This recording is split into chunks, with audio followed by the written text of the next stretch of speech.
protected to reduce the risk of information being leakage. Okay, so so this is why we need the encryption decryption technologies, and this part we need to know, and some basic encryption decryption technologies, and how do they uh, help our to confirm the secure of our data transmission. Okay, and the objective of this course is we need to describe the developments of encryption and decryption, and then the process of the various encryption and decryption methods, and understand the mechanisms of encryption and decryption algorithms. Okay. Okay, the first is there was a concept, or there was a technology we called it cryptography. Okay, cryptography. So this is also before the encryption and decryption. This is cryptography is a conversion, okay, of plain text into ciphertext. Okay, plain text into cipher use a key. Okay, use a key by the mathematical method. Okay, mathematical method. So this is how cryptography use a key to this key is used for mathematical method to do a translation. Okay, like from the plain text to the ciphertext. Okay, and the encryption and decryption technologies where they have 4 features. One is the confidentiality, second is authenticity, and third is integrity, and 4 is non-repudiation. Okay, non-repudiation. So these 4 features we seems very familiar with. Yes, in the Monday's class, in the Monday, our information security. Okay, our information security. We also talk about these features. Okay, the confidentiality, the authenticity, non-repudiation, integrity. Okay, and the confidentiality to be implemented through the data encryption, and it allows only some users to access and read the information, making the information incomprehensible to unauthorized people. This is the main objective of encryption. It ensures that only the corresponding receivers can read it by using the mathematical equations. Okay. As a non-repudiation is for because you only encrypt by the authorized person, and no other ones know about this mathematical method. So if this file is gonna be wrong, so it must be this person to got the wrong operation. Okay, so this means non-repudiation. And integrity means that yes, do not let others unauthorized person to do the tampered with these files. Okay, tamper with these files. And the authenticity means that implement through the data encryption, hash algorithm, or digital signature. Later we'll talk about it. So what's the hash algorithm and digital signature? Okay, and then it provides service relevant to the authentication of the data senders and receivers. Okay, about the encryption technology.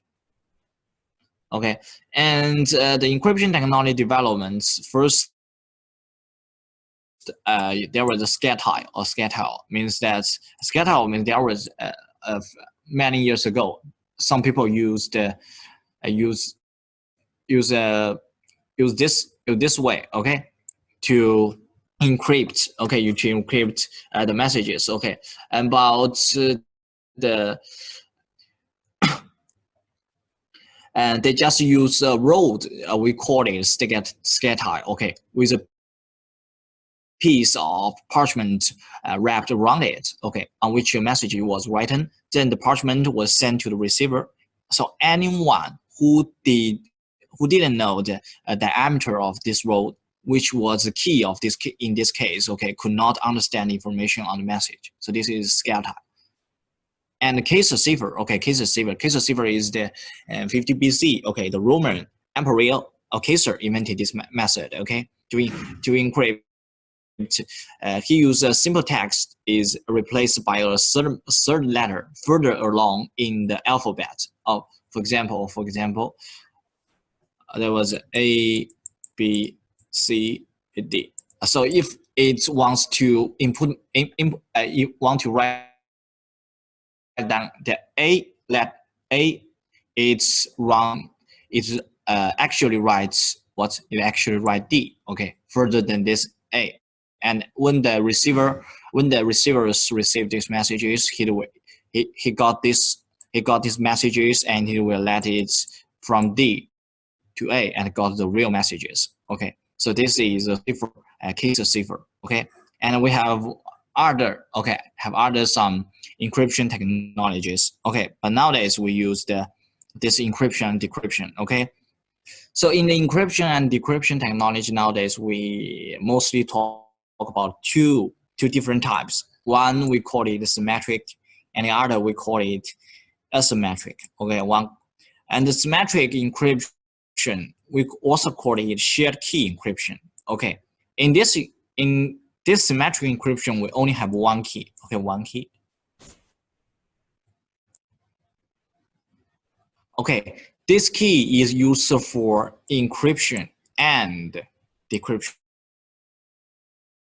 Means what? Means the encryption and decryption key is the same key.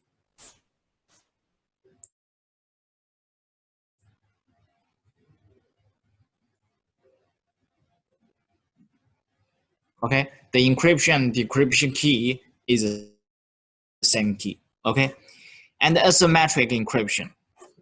Okay, asymmetric encryption. The difference for the symmetric encryption is that asymmetric encryption it has two different keys. Okay, two different keys. One key we call it private key, and the other key we call it public key. Okay.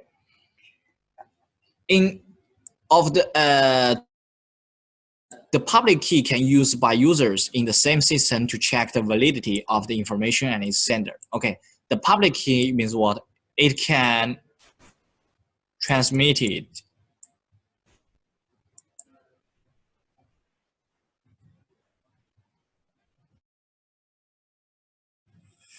Okay.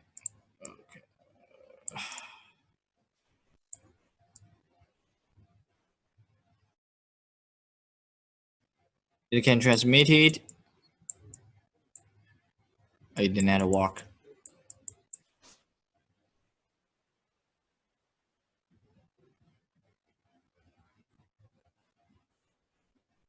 Okay, but the private key, okay,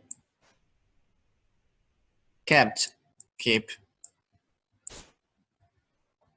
in the local.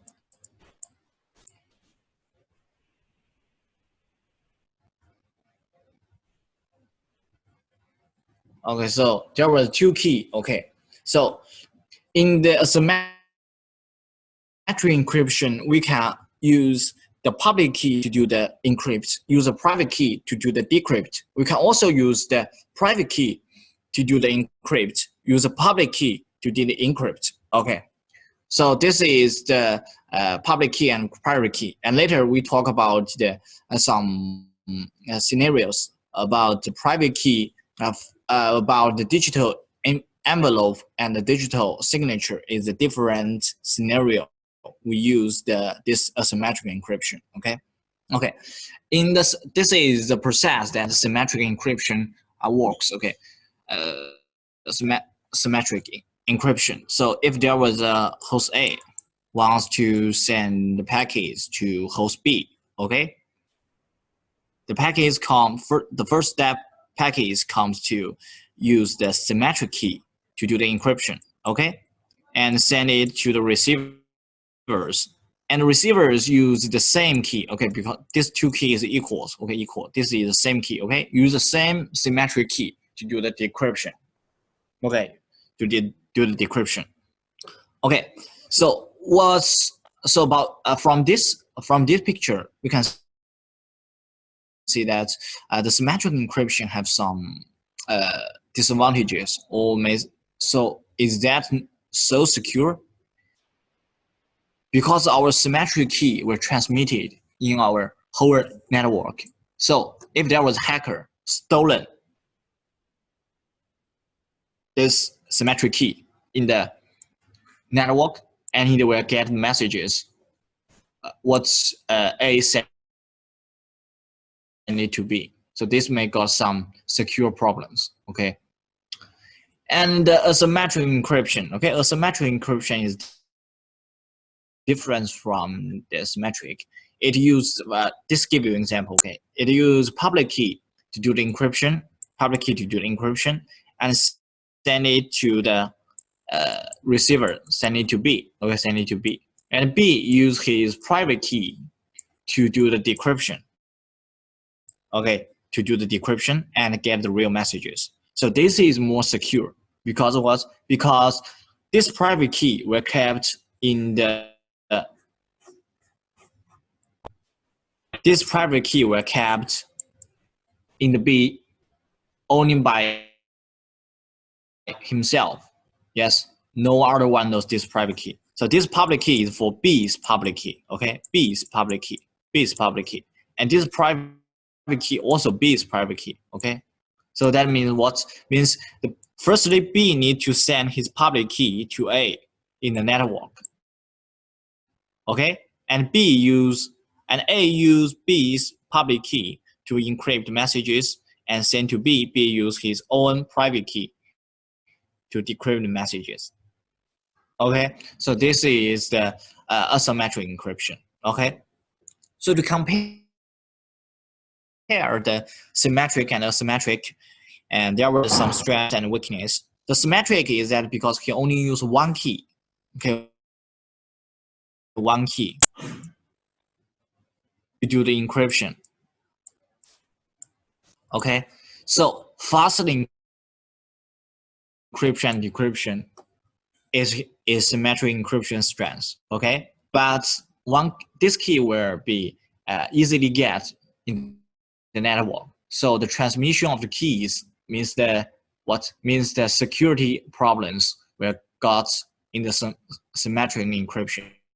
This is his weakness. Okay, and asymmetric encryption because he have a public key and private key, and private key kept it by the local, so there was high security of keys. But the opposite one, okay, the encryption and decryption are speed sensitive because he used two keys, so the speed is slower than the symmetric encryption.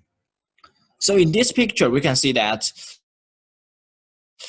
there was some interesting point. Okay, and we can see that the symmetric encryption's strength is the asymmetric encryption's weakness. Yes, and the symmetric's weakness is the asymmetric's strength.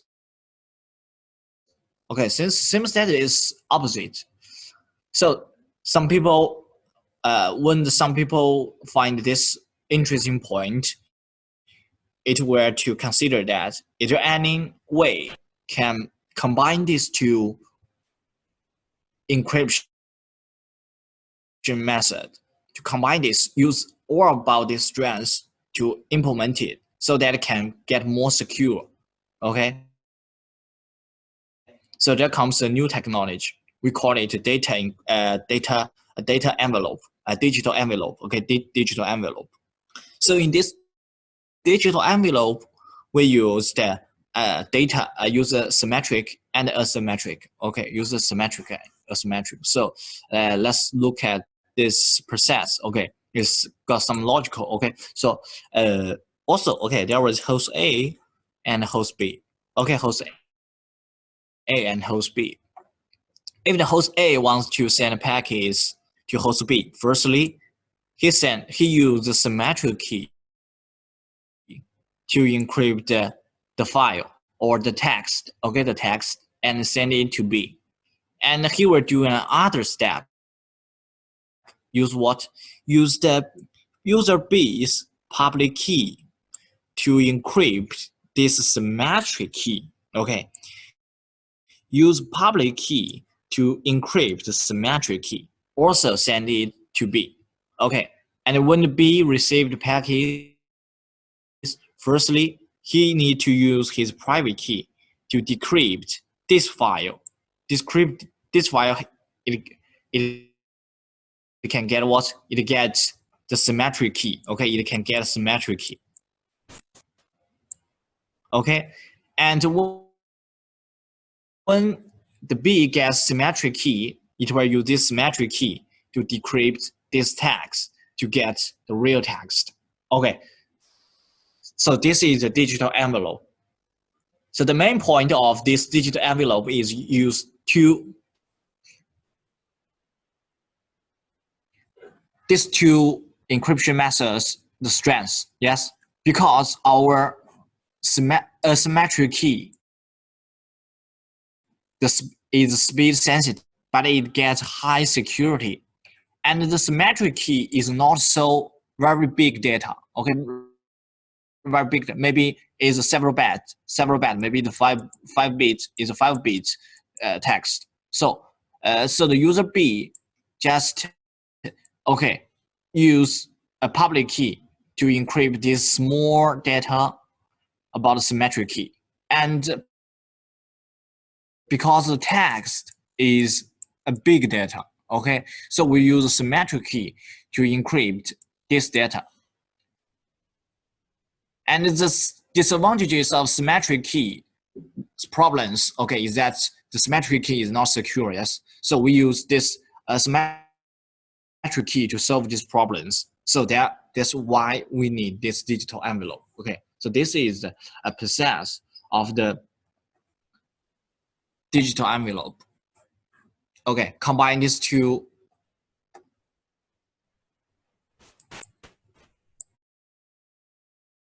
Use, okay, symmetric.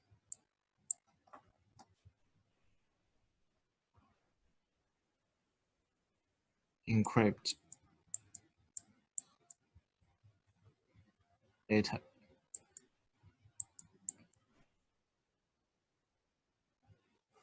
Second one, use asymmetric.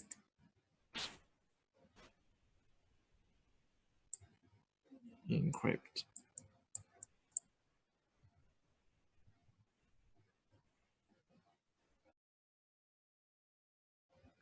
Okay, symmetric. Okay, so the key point of this process, use the symmetric key to encrypt delta, and use a symmetric key to encrypt the symmetric key. Okay, so this is for the the digital envelope. And the digital envelope also have some vulnerabilities. Okay, for example, the attackers may obtain information from this user A, use its own symmetric key to encrypt the forget information, use public key of user B's its own symmetric key, and send the information to user B. Means what? Means if there was a hacker,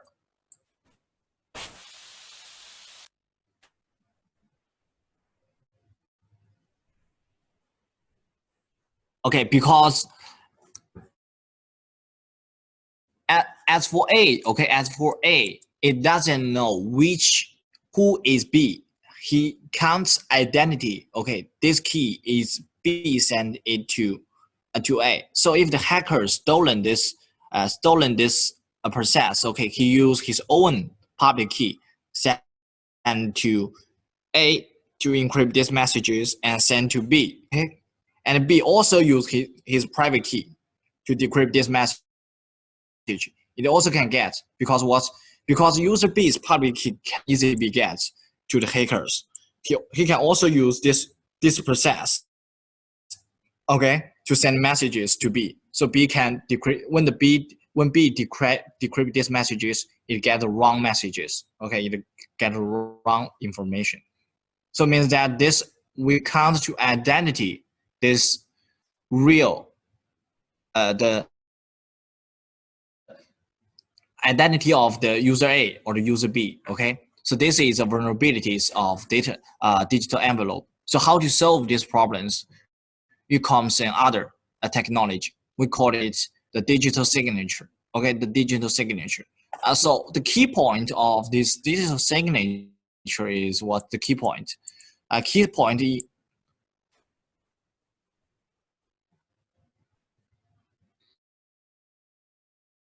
so how can I how can I identify that this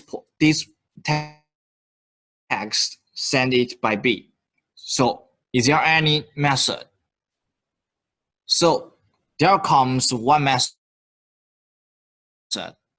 So use what? Use user B's. Use users. Okay, whether any user. Okay, use users private key. Okay, because what? Because private key only kept by itself. Okay, so if I use the private key to encrypt messages, to send it to the peers. So and peers use my public key to decrypt messages. When it can decrypt, means that this messages is me, because the private key only kept by its local. Okay, so this is a key point to the digital signature. Okay, use private key.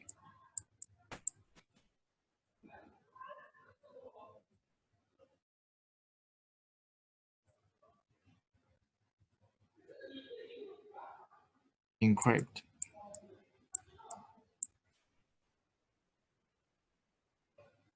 Okay, use private key to encrypt. In the digital envelope, we use public key to encrypt. Yes, in digital envelope, we use the public key to do the encryption. Okay, and use the digital signature because we need that the to identify the users. Okay, so use the private key to encrypt. So let's check the details about this process. Okay, also okay, when A wants to send packets to the B. Okay, also, if A send packets to B, firstly, he used B's public key, okay, to encrypt these messages and use this is for the step one. Okay, step one. It used public key to do the encrypt. And when there was an other, okay, the other step, when user A wants to send packets to user B, okay, it firstly will do a hash algorithm, okay, hash algorithm for this text. Maybe when you do hash, it got the result, okay, the result is X, okay, the result is X, okay, result is X, and send this hash algorithm to B. So this time use what? Use user A's private key to identify it. Means that I am A. Okay. If you can decrypt this, means that it's A send packets to B. Okay. So also send this digital signature. Okay. So this we call digital signature. Okay. Use private key to encrypt this hash results. Digital signature sent to B. When the B receive this packet, okay, when the B received this packet, firstly, he used his private key to decrypt the real messages, okay, and get the real text. And then he will also do a hash algorithm. And the result is Y, okay, result, for example, the result is Y. For example, the result is Y. And B also use user A's public key to decrypt this digital signature, gets this X. Okay, this get result X. You can say that X firstly encrypt by the private key. Okay, and the decrypt by the public key. Okay, also get X, and this is Y. So as for B, here we do a compare. Okay, if the X equals the Y, means what? Means this file not be tampered with. It will think that this file is legal. Okay, this file is legal. But if it compared X and Y, X not equals to Y, X not equals to Y, so it will seem that this file is tampered. So he will discard this file. Okay, so this is the digital signature step. Okay, a little about a little logical things. Okay, little logical things. You can separate it into two steps. Okay, separate it into two steps. One is for the text encrypt, and one is for the signature. Okay, one is for the digital signature. Okay, and in the first part, just the same as our digital envelope. Yes, use the public key to encrypt and use the private key to decrypt. This is the same as our digital envelope. Okay, and the other part we will do more steps. We call it hash algorithm. Okay, and when we use hash algorithm to a text, we got a result. For example, is X. Okay, and we use private key. Okay, this is private key to do the encrypt. Okay, private key to do the encrypt, and get the digital signature, send it to B, and B use public key to do the decrypt to get the X. Okay, also the B receives the package. Here you do also do a hash algorithm. Okay, and the result is Y, and he will compare these two things. Okay, if the X is equals Y, means that not tampered with. If the X is not equals to Y, he will assume that this package will be hacked by others. So he will discard this packet.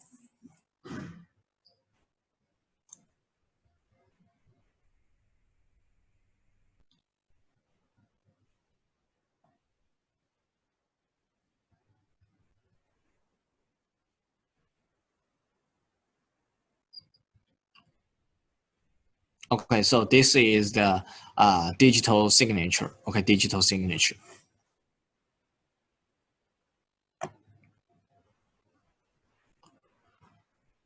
Okay, later we need to know about some. We just talk about the process that did encryption and the decryption. Yeah. In this previous slide, digital signature, I guess the process time will be increased as compared to the digital envelope. So what? Process time. Compared to digital envelope, yes. I guess digital signature, the process time will be increased as compared to digital envelope. However, digital signature is more secure. Yeah, digital signature is more secure. But what about the process time? What about the what? Process time. Process time. Yes. So what's the process time? Yes, you have tell me in the previous slide that some weaknesses of which you have tell me that process time will also be overcome in the next verifications process. But I guess in digital signature there will be more process time as compared with the previous. You see that in the digital signature, it also have some process time. Yes. And so I'm not so clear about your question. So what's the digital signature process time? Okay, just go ahead, please. Okay. If you are not, because I'm not so clear about your question, so you can, if you can send emails to me, okay? Yes, I will I'm typing. answer this question and reply to you, okay?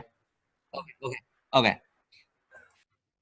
So let's continue. Okay, let's continue the common the encryption decryption algorithm, because we learned about the encryption decryptions as a process. That's how it works. So okay, and some special or some typical, okay, some typical encryption decryption algorithm. So what's okay? For the symmetric, we have this classification. Okay, we have classification. We divide into stream cipher and block cipher. Okay, stream cipher, block cipher. In the stream cipher, we have, for example, the RC4. Okay, RC4. Okay, so what is the stream cipher? Okay, the stream cipher algorithm continuously input elements and generates one output element at a time. A typical stream algorithm encrypts 1 byte of plain text at a time, and the key is input into pseudo-random bytes generator to generate a apparently random byte stream, which is called a key stream. Okay, and the stream algorithm is generally used for the data communication channels, browsers, or the network links. Okay, and block cipher we use okay for the most in many for example in our VPN. Okay, and some so this dash three triple dash. Okay, and S we use for most in our some, for example, the VPN technologies like that.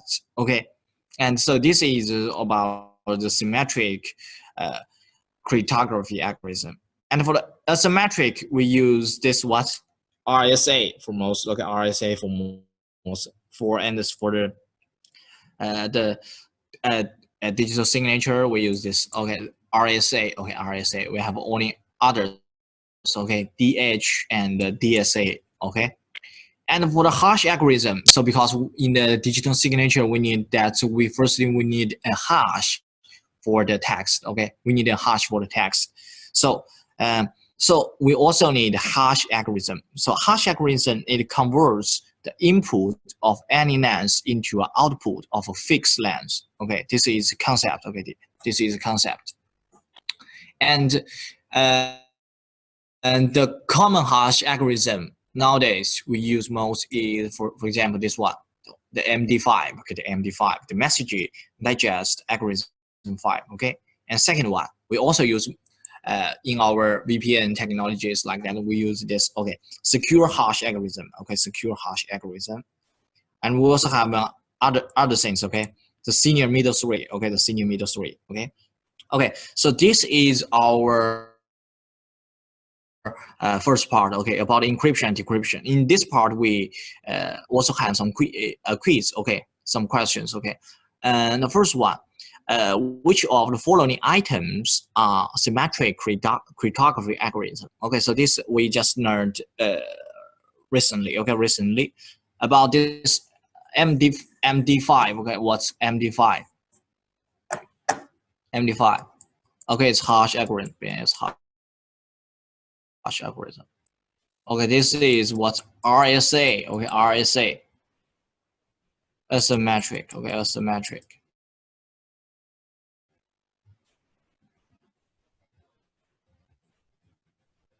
Asymmetric. Okay, this. Okay, symmetric. Okay, this symmetric. And AES. Okay, symmetric. Okay, symmetric. Okay, next, which of the following algorithm is used by digital envelope? Okay, digital envelope process. I remember it. Digital envelope. We use what? We use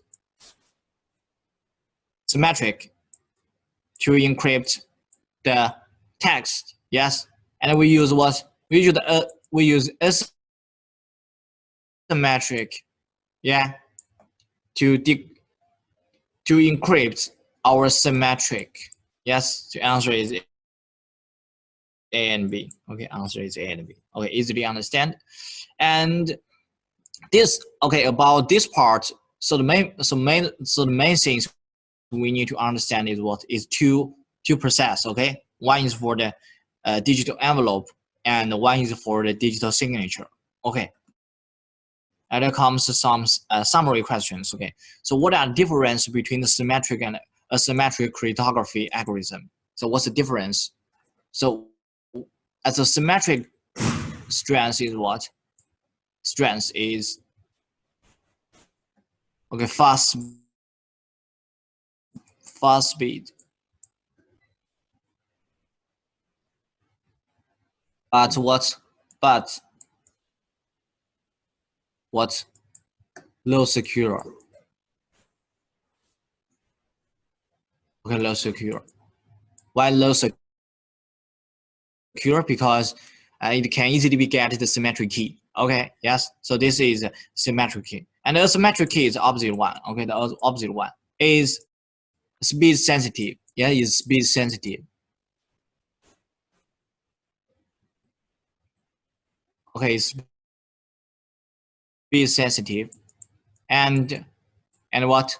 And is higher security and higher security.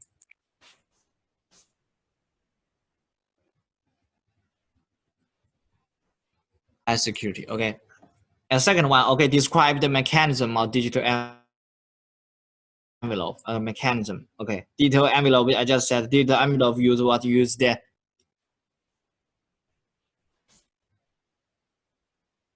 symmetric key to encrypt data. Okay, use asymmetric key to encrypt the symmetric key. Okay. Okay, so this is the second question. Okay, use the symmetric key to encrypt data and use asymmetric key to encrypt in symmetric key. Okay, so what problems do digital signature solves? Solves what? Solves digital envelope. Yeah, digital envelope. Remember digital envelope.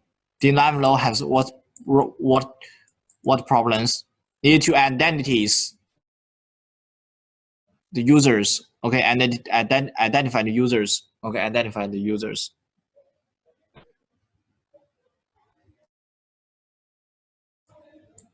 Okay, so this what problems do digital signature solve? So the digital envelopes problems to identify the one. Okay, users. Okay, so what are the common symmetric cryptography algorithm? Okay, what are the common symmetric? We use more. What for most? We have what? We have string cipher. Remember, string cipher. We have RC4. We also have some applications in our VPN. Yeah, VPN. For example, the uh, the DES. Okay, the triple dash. AES. Okay, AES. What are common asymmetric cryptography algorithm? Okay, we use most for RSA. Yes, RSA. Okay, and hash algorithm used for mostly MD5, SHA. Okay, SHA. So about the summary of this part, we we can divide it into three parts. Yes, and the first is that we need to know the encryption and the decryptions, some basic introduction. Okay, the introduction. So this introduction includes the development of encryption and decryption, the origins, and how it works, and what's the advantages or what's the strengths and what's the weakness. Okay, and second part is for our two process. We need to master it. One is for the digital envelope, and second is for the digital signature. Okay, the process is a little logical, but you can slowly to analyze it and can understand it. Okay, the digital envelope and digital signature. Okay, and the third one is for what? Third one is for our common algorithms for symmetric, for asymmetric, and for the hash. Okay, so three algorithms, three types of algorithms. What's the classification about it? Okay, so this is our first part summary. Okay.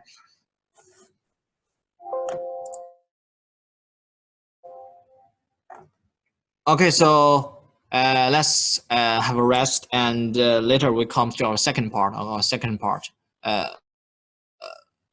Also, okay, because some students were entered. Okay, not now. Okay, so there was I just mentioned again. Okay, so because this is the last day about our HCIA security, so if you have, I hope you can some few minutes to scan this QR code to feedback to training satisfaction survey. Okay, because this can improve our training experience. Also, is just for a confirm to the instructor and the assistants. Okay, so thank you again. Okay, so maybe you can take some few minutes to do this survey. Okay.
Okay, so the first part we have finished the first part. Okay, and we come to our second part. Okay, second part also to continue us about the encryption and decryption. We need to know about the public key infrastructure certificate system. Okay. So there was why this was forward. Okay, this forward means that why we need this PKI system. Okay, why we need this PKI system.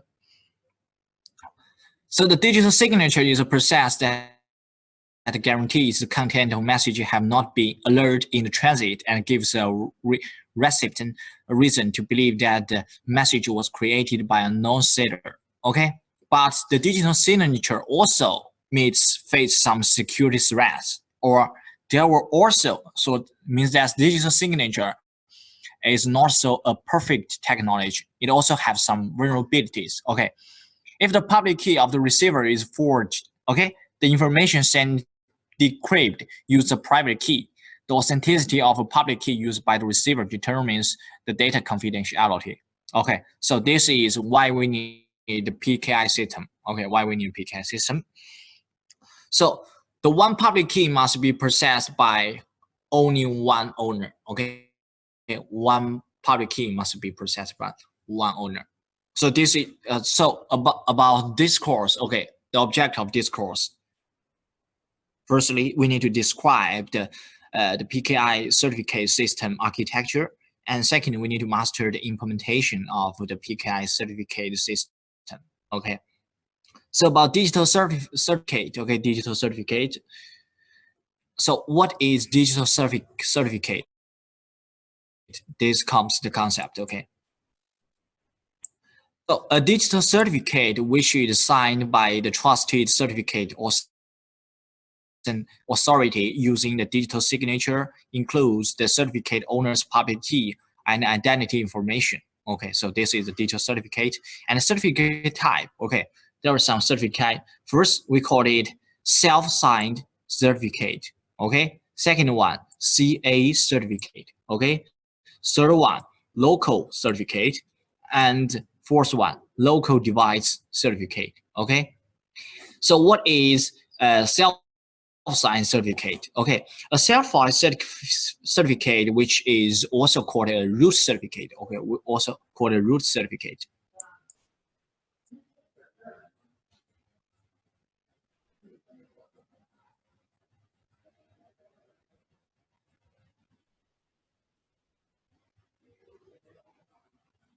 Also a root certificate. Okay, so in this certificate, okay, the issuer name and the subject name are the same. Okay, so later we'll talk about what is the issuer name or what is the subject name. Okay, so in this certificate, the issue name is equals to our subject name. Okay, if an applicant fails to apply for local certificate for CA, okay, it can generate a self-signed certificate. Okay, later we talk about what is CA. Okay, CA what we know about it is the certificate authority, but what's the function of this CA? Okay, later we'll talk about it. Okay, and for the CA certificate, okay, CA certificate. Okay, CA certificate means that if there was CA, okay, CA gives the certificate to A, okay, and A get this certificate. We call it the CA certificate. Okay, CA certificate. And the next is the local certificate. Okay, local certificate. Local certificate is a certificate issued by a CA to the applicant, okay, applicant. So if there was because why we need this for certificate? Because if there was architecture is like this.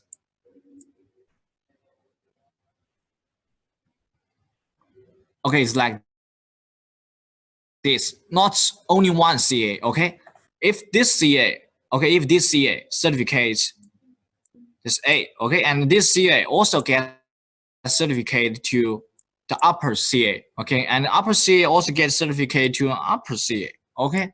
So if the architecture is like this, okay, and the self-signed certificate, Okay, self-signed certificate is like this. Okay, and this is a certificate.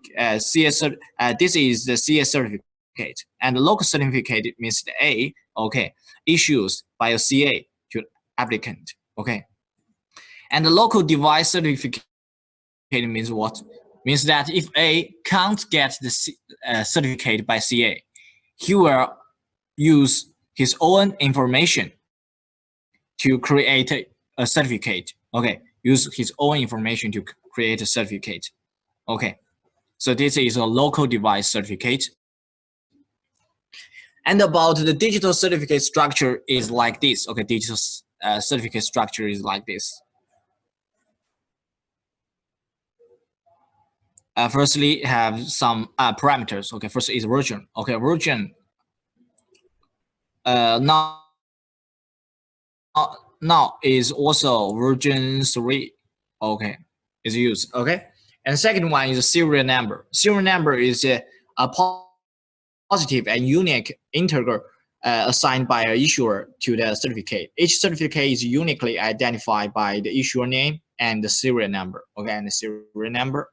And the third one is the signature algorithm. Okay, signature algorithm. Okay, we learned about the last course. Yes, the signature algorithm. Okay, signature algorithm. And the next is the issuer. Okay, issuer.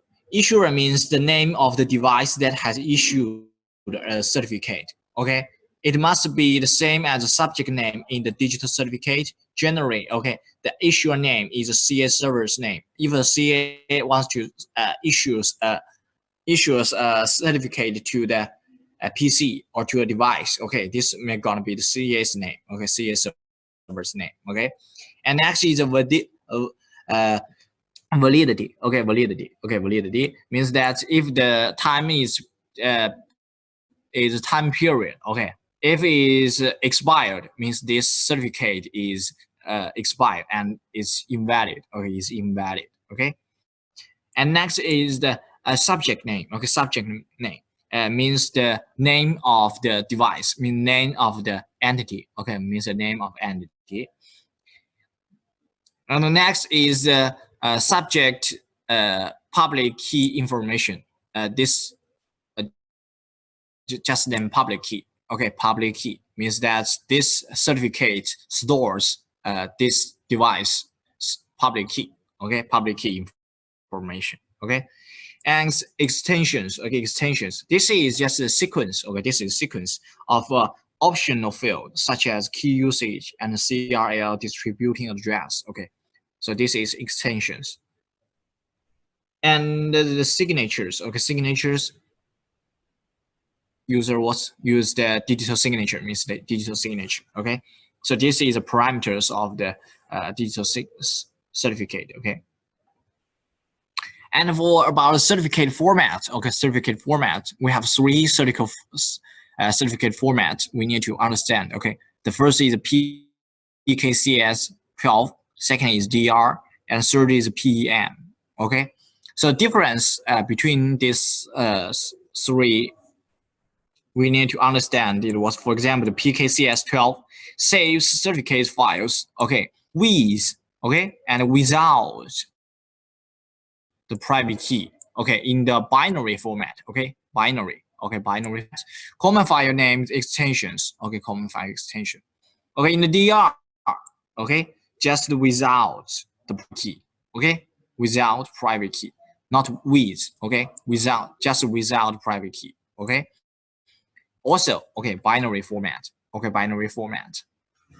And PEM, okay, with or without private key, okay, in ask2, okay, ask2 format. So if you want to remember these 3 formats, so what is features? The PKCS with or without private key, binary, okay. DR just without binary, okay, and PEM with or without private key, ask2.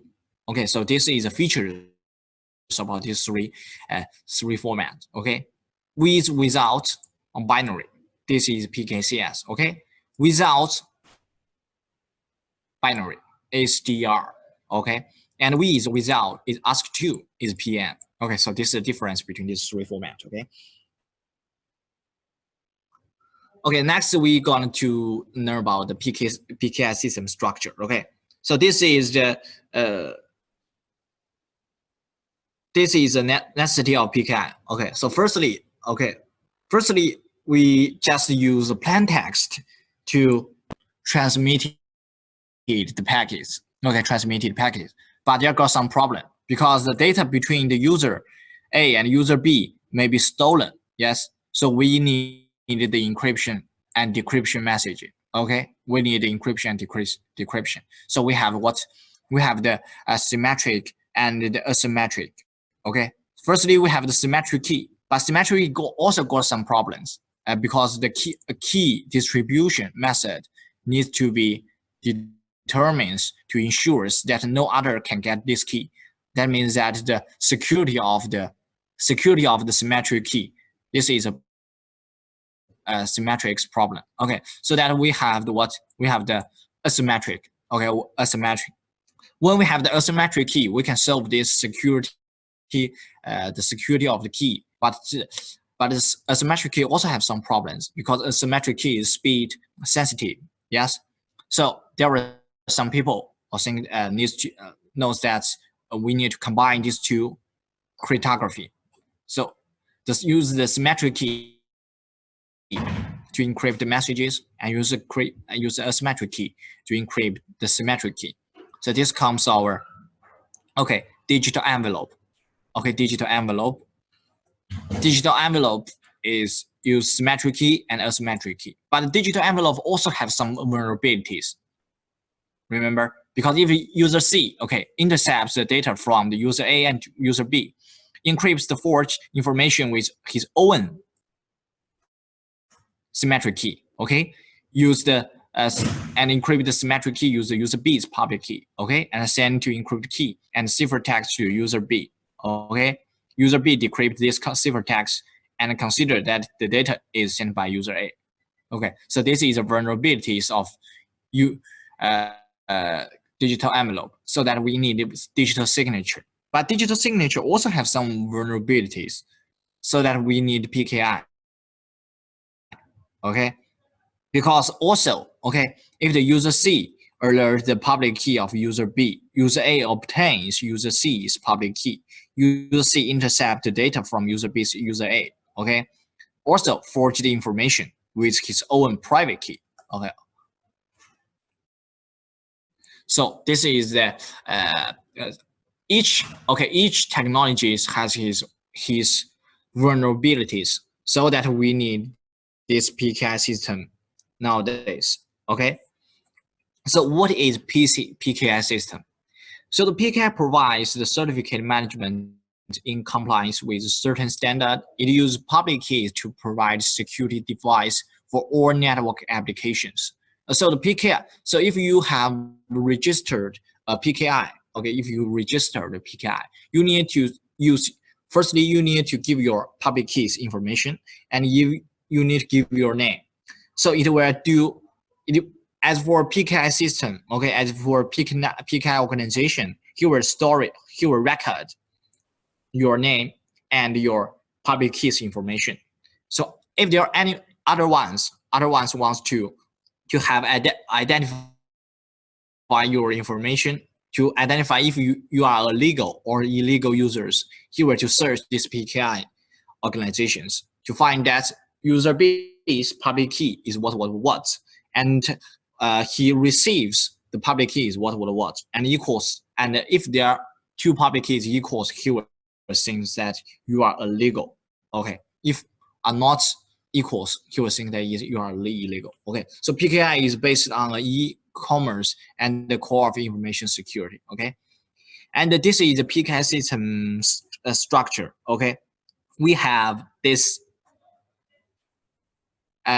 part. For example, the certificate CRL database, the end identity. This end identity, and RA and CA.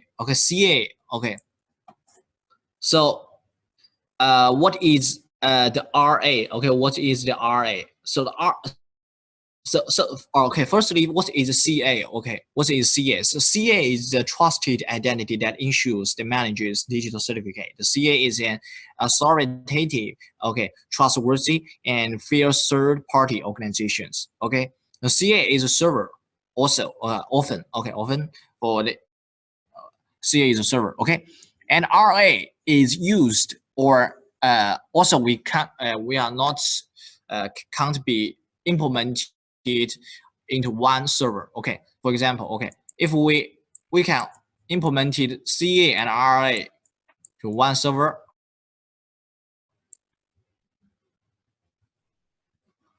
we also can do what? We can separate CA is one server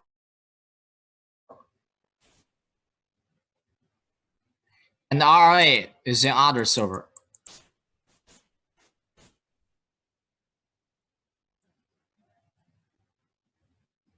So means what? So means that we can use these two functions,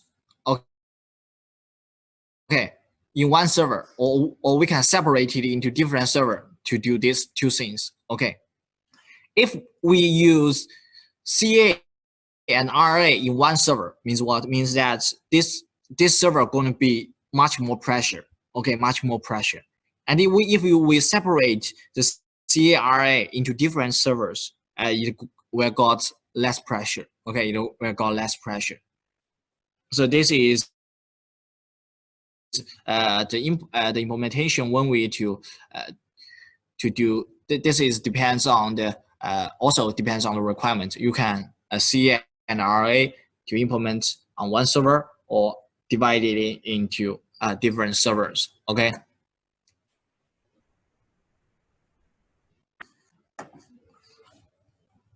Okay, so this is a process that the PKI system structure works. Okay, so if the identity comes to so where's my mouse? Okay, so if there was a out of band loading, okay, comes to your identity. This identity, firstly, you need to download the certificate of CRL from what? From there was a part we call it the certificate CRL database. Okay, you can just seems understand it as a database. Okay, database to download certificates from this database. Okay, and CA is used for what? CA is used for issue or revoke the certificate. This is CA's functions. Okay, and for RA, okay, RA is when it were to do what? It were to do approve. Okay, approve and to get is related associated with the CA. Okay, and when it do the approve and issues, it will to distribute. Okay, distribute a certificate. Okay, to this database. Okay, to this database. Okay, so this is for the PKI system structures. Okay, and the next is a PKI. Okay, life cycle. Okay, life cycle. So when the PKI manages the entire life cycle of local certificate, including application, issue, storage, download, installation, okay, authentication, renewal, and revocation. Okay, here we do these steps from when the PKI life cycle from start. Okay, firstly the application. Okay, the application means that the certificate application is enrollment. Okay, the process in which an identity registered with the CA and obtains a certificate from the CA. Okay, and next we have the issue. Issue means what? Issue means that if a RA is available, the RA verifies the PKI and identities identify information when the PKI identity applies for a local certificate from CA. And we also have the storage. Okay, with the storage means that after the CA generates a local certificate, so our CA or our RA, okay, distributes the certificate to the database. Okay, and users can download or browse a directory of these certificates in this database. Okay, and the next is download. Okay, download just easily understand means that the identity can download a local certificate from this database. Okay, and the next is for the installation. Okay, after it downloads a certificate, it need to install okay to the device local. Okay, device local. So this is the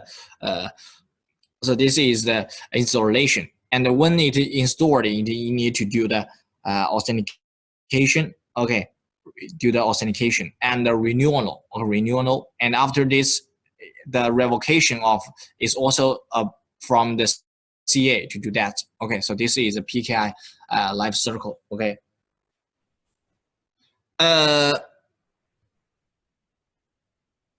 next is about the certificate application. Okay, certificate application. So because the PKI identity generates a pair of public and private key. Okay, and we talk about that if we want to register from the PKI organization, we need to use our public key and use our signature, use the our name to register it. So when it's sent to the CA, okay, it will generate sent to the CA to if a device or identity, okay, need to get a request sent to the CA to generate a local certificate. This private key is stored by the PKI identity to perform digital signature and decrypt the ciphertext sent by the peer. Okay, and PKI identity can use either the online method or offline method to apply the local certificate from CA. So what is online? Online means what? Online means this PKI identity sends certificate enrollment request to the CA by using the simple certificate enrollment protocol. Okay, we call it the SCEP. Okay, SCEP. Use this way. Okay, to download. Okay, get the certificate. Okay, and offline means what? Offline means that you can download this one and store it into USB or into your hard disk or into your hard disk and take it by yourself. And when you need to this local certificate, you just to use this USB or the hard disk to install it. So this is offline. Okay, so this is offline. Okay, the next is the PKI implementation. Okay, implementation means that this means that the process. Give the example. Okay, the firewall A, firewall B wants to communicate with others. Okay, how did they to exchange their certificates? How did they get the certificate? Okay.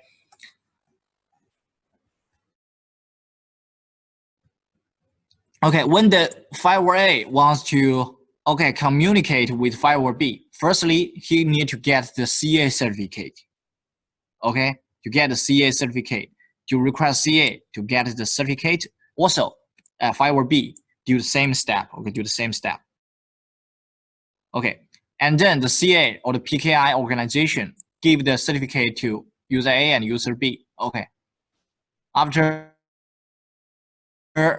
the firewall A and firewall B receive this CA certificate, you need to install this certificate. Okay, to install this CA certificate. And after this is to what? This is to verify.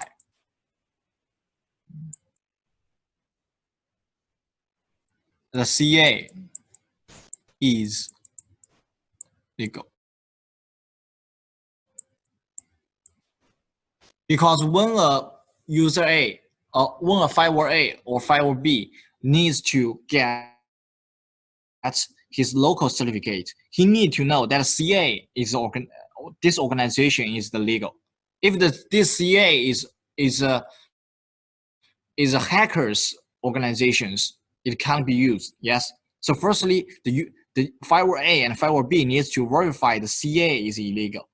So these 3 steps is to know about CA is legal. Okay, he will require the CA certificate and return the CA certificate and install the certificate and to do authentication. Okay, so after the firewall A and firewall B knows that CA is legal, he will send his public key and identity information to get the local certificate. Okay, to get local certificate means that I think that I trust you. Okay, means that I trust you. You are the legal certificate, and I registered my information in your organization.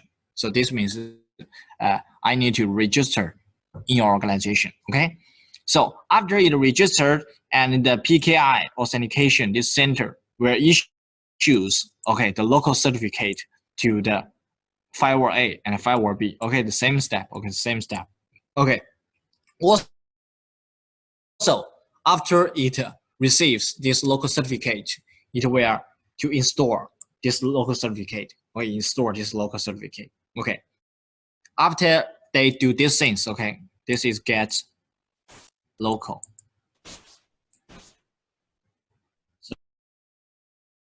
certificate.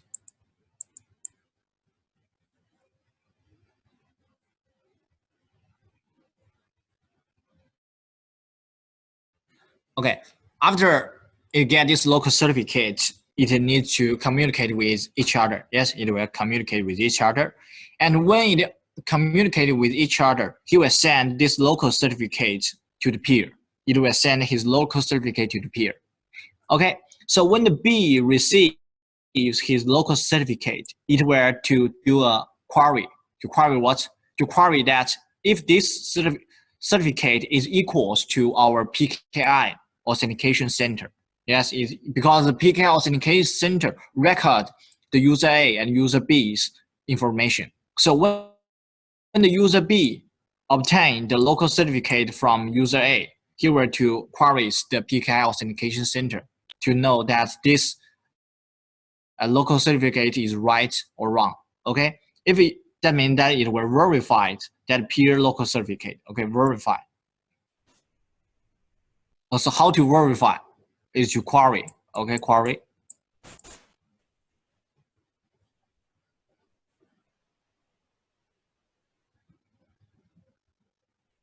Okay, to query the PKI authentication center. Okay, to verify that this is the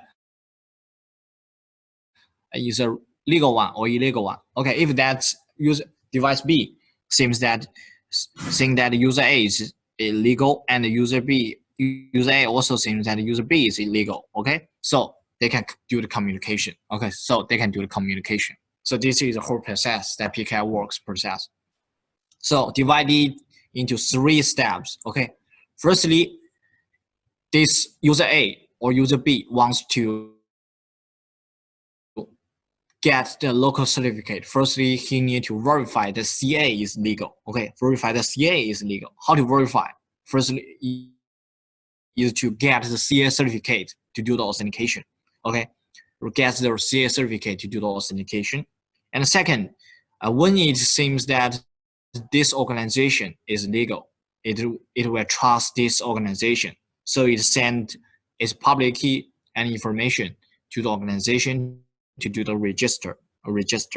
So after it registered, this organization will issues the local certificate to the user. Okay, to send local certificate to the user, and the user install this local certificate.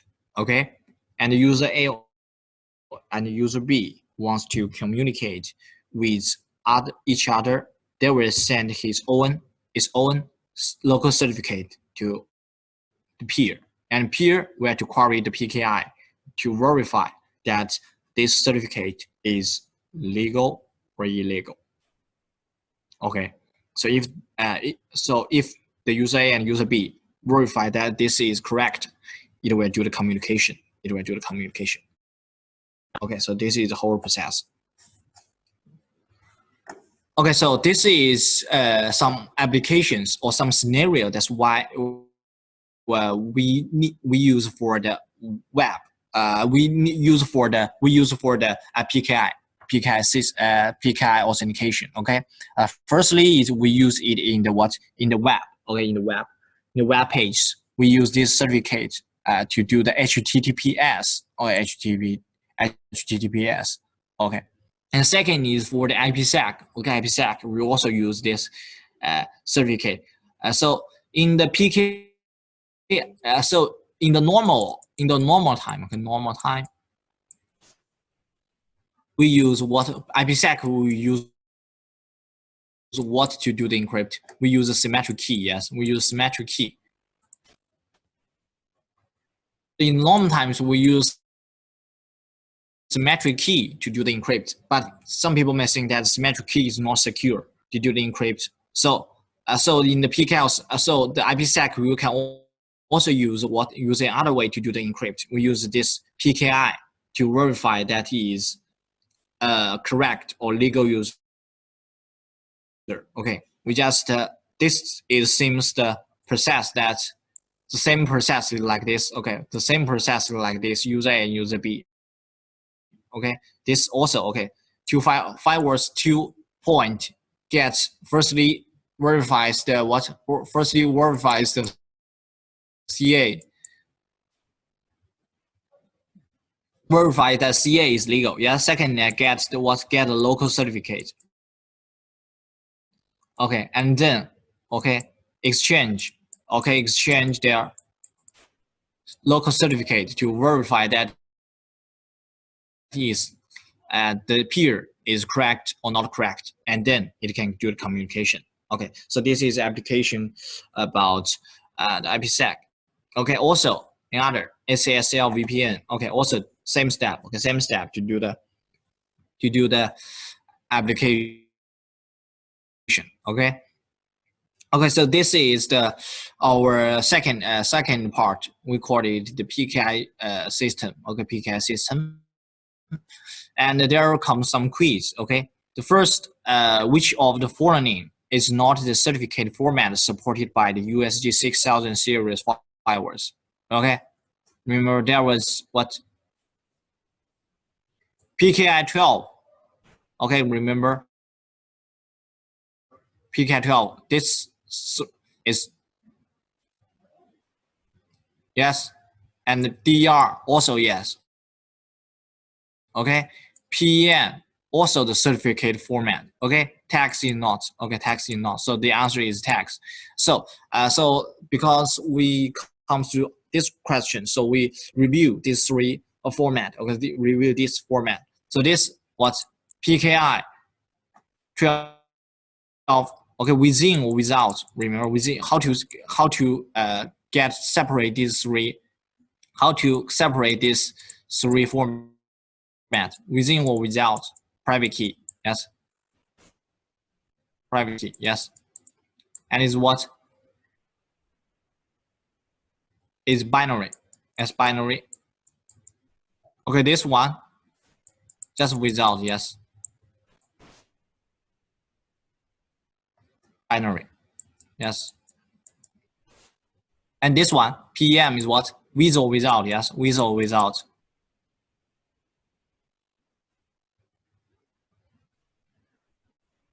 And what, ask two. Remember, ask two. Okay, ask two. So this is the difference between these three. Okay, PKCS12, with or without private key, with or without private key, and use binary. Yes, and DR just without private key. Okay, and use binary. And for PEM, with or without private key. Okay, ask two. Okay, ask two. Okay, second one. So what does a PKI system consist of? Okay, what does a PKI system consist of? And identity. Yes, also. Okay, identity. Okay, certificate authority, CA. Okay, CA. Yes, also yes. Okay, registration authority. Registration authority used to for the, what, registrator. Okay, also. All right. Certificate CRL database. Okay, database also. Okay, because database used for download. Okay, download. Yeah. So this is the for and the over review it. Okay, CARA can install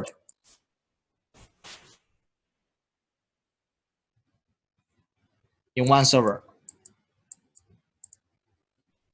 Yeah, and it get much more pressure, and we can also separate into different server. Okay, we can also separate into different server. Okay, the summary. So this is summary of our part two. Part two, we need to know the PKI structure and life cycle. The structure is like uh, four part. Yeah, four part. The CA, the RA, the database, the identity. Okay, RA.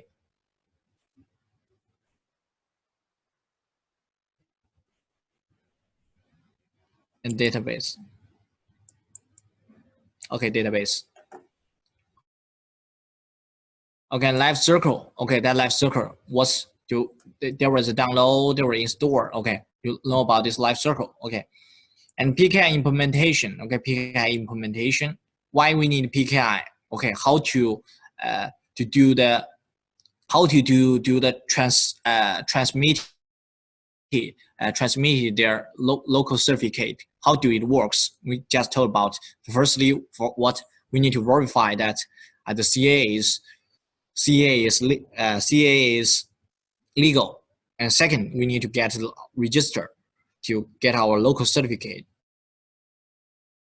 and then we need to exchange our local certificate to verify that the peer is legal, is correct. Okay, and then we do the communication.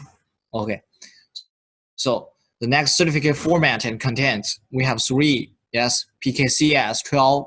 Okay, DR and PEM. And what's the difference between them? I've told twice. Yes, just two part. Two part to separate them. Okay, one is for the with or without, and second one is for the binary or the ASCII. Okay. Okay, and common certification application scenario. Okay, we have what? We have in the web. Web is what? Web is HTTPS. We use this one. Okay, HTTPS. And second one, we have some VPN to use this. For example, the IPsec VPN. We use this certificate. Okay, to replace our symmetric key, to replace the shared key. Yes. And second, we use what we use. We also use in the SSL VPN. Okay, use this digital certificate to verify that the peer is correct or legal. Okay, so this is a summary of our PKI system. Okay, PKI system.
Okay, the third part we just continue. Okay, because time is limited. Okay, time is limited. So as the third part we just do the continue. Okay, we just do the continue.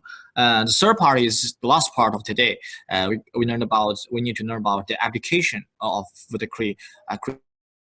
cryptography,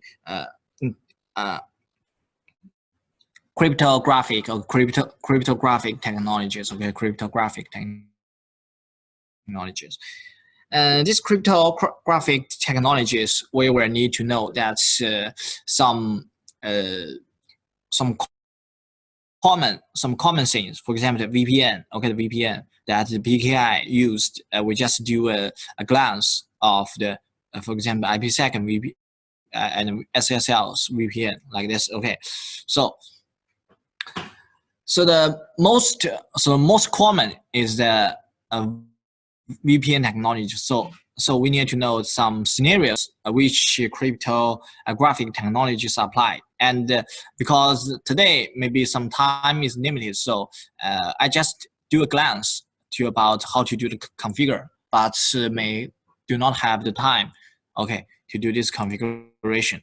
Okay, because this configuration we often use it in the web. Okay, in the web GUI to do the configuration. So you can just follow the step just to finish this lab. And this VPN technology in IA is just an introduction. Okay, just an introduction. For example, in IPsec, GRE. Okay, the SSL VPN. In this course, we just have an introduction to about the configuration. In the IP course, okay, it's HCIA course. We have more about details in these 3 VPN and the configuration about these 3 VPN. For example, we have one course just named IPsec VPN. We have another course, we call it SSL VPN. Okay, in the IP course, we can deeply understand this VPN's configuration. Okay, in this course, we just have a glance about it.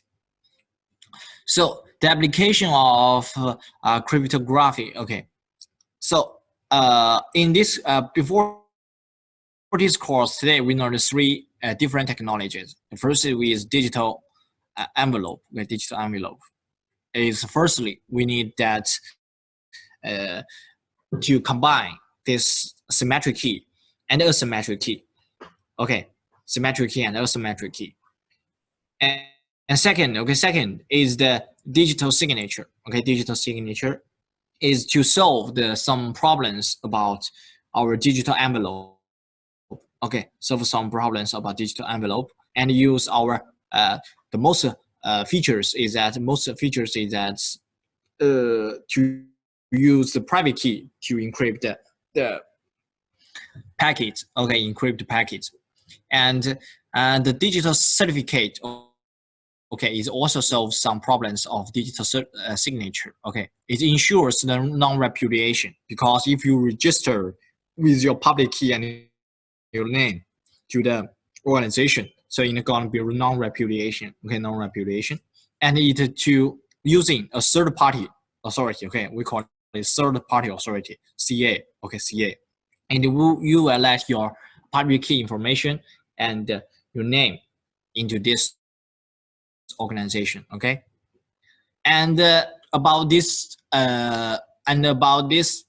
encrypt and decrypt these applications, the digital envelopes, digital signatures, and digital certificates applied to different scenarios, at least by as follows. Okay, for example, VPN, the IP version 6, the HTTPS system login authorization. Okay,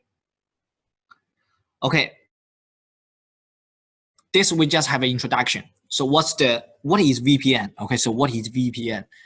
So VPN, the whole name is a virtual private network. Okay, so this virtual private network is a private data channel established across the shared public network. It connects all networks or endpoint device that need to access the virtual network to form that dedicated network that provides certain degree of security and quality of service. And why is virtual? Because as for the user, user use distal lines of the internet to set up their own private network without requiring physical dedicated tool lines. So this is the virtual. As for the router, it seems the virtual is just as normal to access our internet to do the serve the internet. Okay, and next is a private network. Okay, private network, because the users can customize a network best suited to their needs. Okay, because if you have two countries or two provinces, okay, you can just customize this VPN. Depends on the requirements to do this. You can also maybe you can use your private address to communicate with others. Okay, so this is VPN's concept, and there was a categories of the VPN. Okay, categories. And the VPN, because in the TCP/IP, okay, TCP.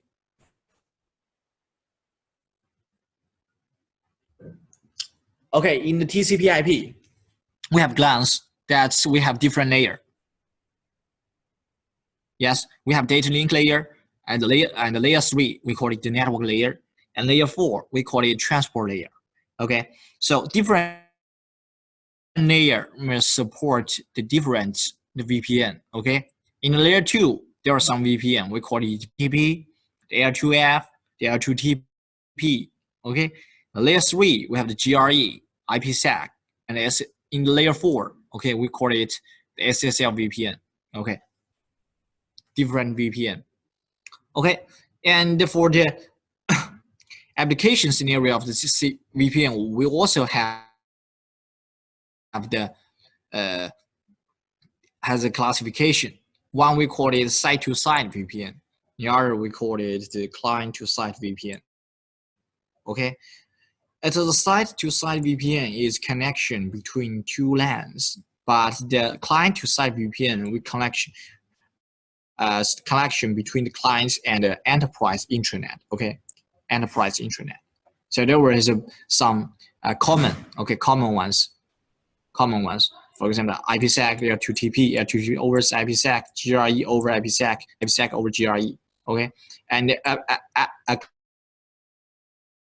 capable VPN. This for SSL, IPsec, L2TP, L2TP over IPsec. Okay, just to have a concept about this. Okay, it's enough. And firstly, we talked about the L2TP VPN. It's a data link VPN.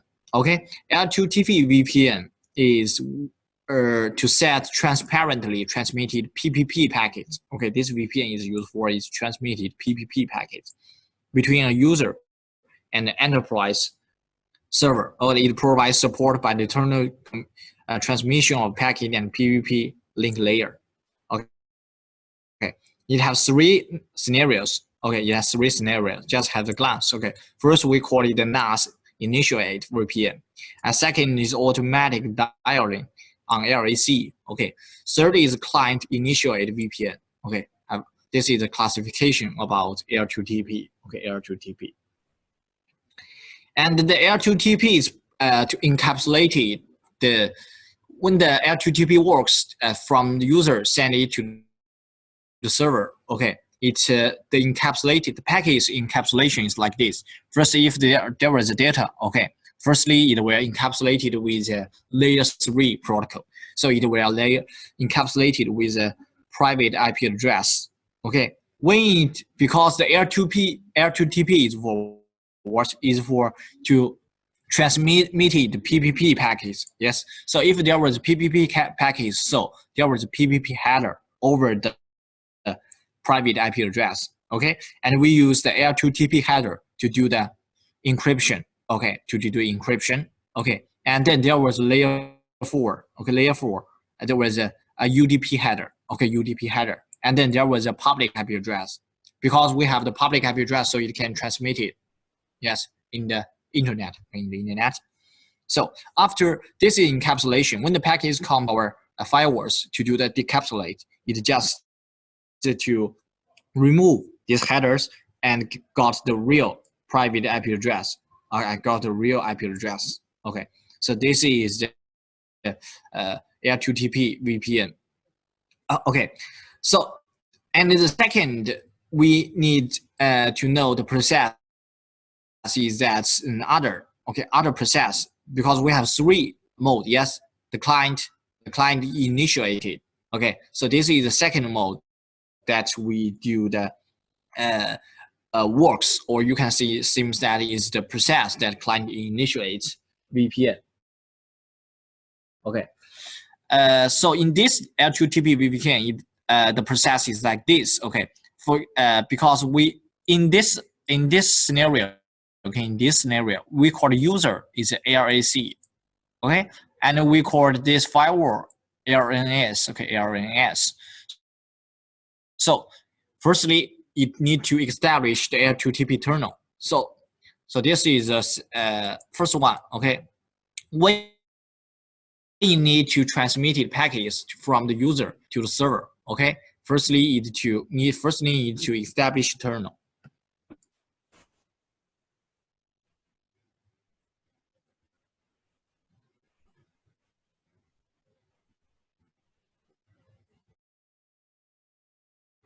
Okay, after the terminal established, it can to transmit the packets to prepare to transmit the data. Okay.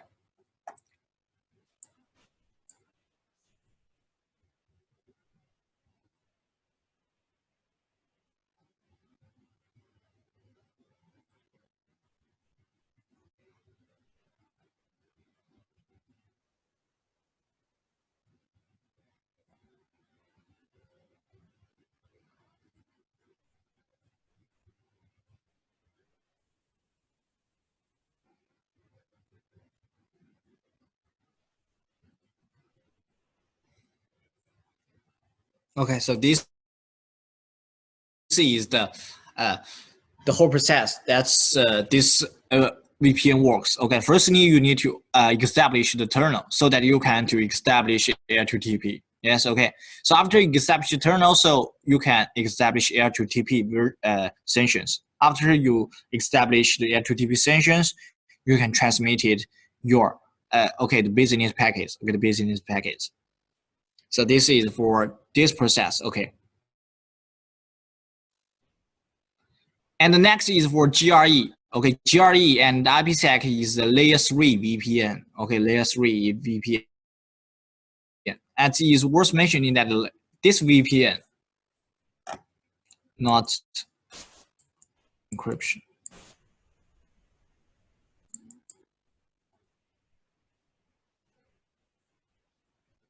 Just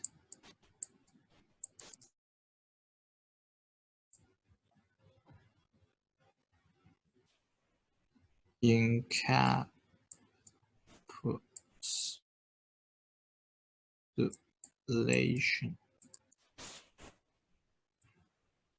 Okay, it's worth mentioning this one. Okay, GRE VPN is not for encryption. Again, not for encryption. It's just for encapsulation. That means that why we need IPsec over GRE or GRE over IPsec. Okay, why we need this? So GRE is just for do the encapsulation. Okay, but the advantages of this GRE is what? Is that the internal network packet exchange, something like we call it IPX or IP or Apple Talk, can or support this GRE. Okay, GRE or support this three layer 3 protocols. So that means that is common ones. Okay. Okay. So the GRE package process just give it another header. Okay, also another header. For example, okay, this firewall A wants to user A wants to communicate with user B. Okay, so need that firewall A get a GRE terminal with firewall B. So if the packet destination is 2.1 comes to our routing table, and the next hop is what? Next hop is 10.1.1.1 means what? 10.1 is what? Is a terminal IP address. Okay, terminal IP address. Okay, in this firewall, if you need to configure GRE, okay, if you need to configure GRE VPN, you need to configure 2 IP address in the firewall.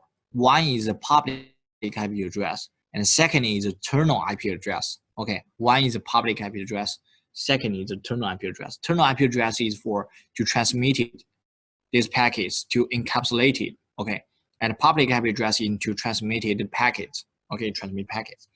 So when the PCA wants to communicate with the PCB, okay, PCB, firstly it will do encapsulated to send it to this terminal. Okay, the terminal IP address is 10.1.1.1. Okay, and the terminal source is what? Terminal source is the real physical. Okay, it's a public IP address.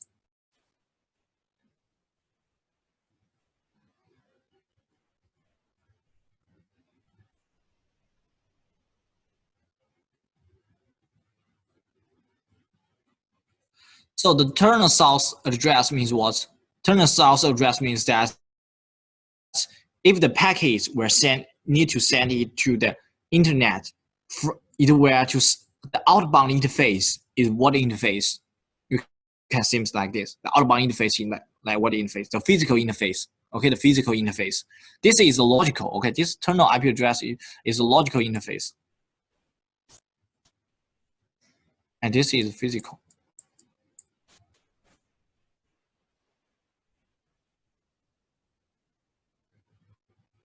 So terminal source means that if the packet wants to send it,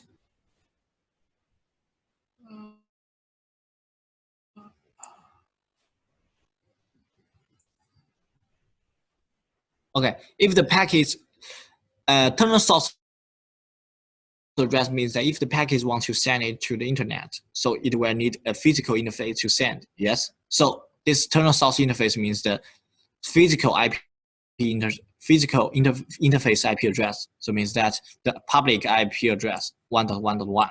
Okay, and destination is this public IP address 2.2.2.2. Okay, so this comes our GRE packet, and when it's sent to the firewall B, the firewall B looks that this is the GRE package anywhere to do the encapsulation to get the routing table is like this. The 192.168.2.0 means that this is 192.168.2.0, and next hop is 192.2.1. Okay, sending it to B. It got the real packet. Okay, so in this process, so what's the most important thing is that we need what? We need two IP address. Yes, we need two IP address. One is for the public, one is for internal. Okay, one is for internal. The public IP address is just the real physical IP interface IP address on this firewall. Okay, and internal IP address is a logical. Just do the encapsulation. Do the encapsulation. Okay, just seems that logical connection to the firewall B. Okay, logical connection to the firewall B. Okay. So this is the GRE packet handling process. Okay, if you want to, there comes to the security policy, because if you have implement VPN, so the security policy, how we to write down this security policy, how we write down this security policy. Okay, so if the PCA wants to transmit it, the packets to the firewall B, PCA wants to transmit it packet to firewall B. First, this is for send. Okay, this is for send, and this is for receive.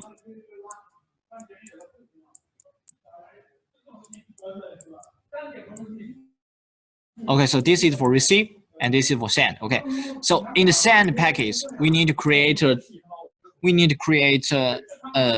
terminal IP address. So we need to create a terminal IP address. So terminal IP address will also to distribute it into a DMZ zone. Okay, DMZ zone. And the physical IP address is in the untrust zone. Okay, this is logical. And this is physical. And this is the physical. Okay, so we often to add our terminal interface into DMZ zone, and often add our physical interface to untrust zone. So when the packet comes to our wants to send, firstly the packet from trust zone, because PCA is in the trust zone. Okay, PCA is in the trust zone. So firstly, we need to south zone. What south zone is a trust, and destination zone is DMZ. Okay, destination zone is DMZ. So this is the first security you need to south plus and destination DMZ. So this is the first you need to configure. Okay. Second one, because the package is really sent it from what? From our physical IP address, physical interface. Yes, because this is a real interface send packet.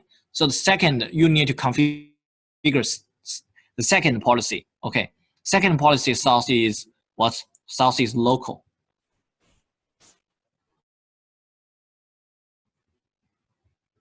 And the destination is what? Destination is untrust zone.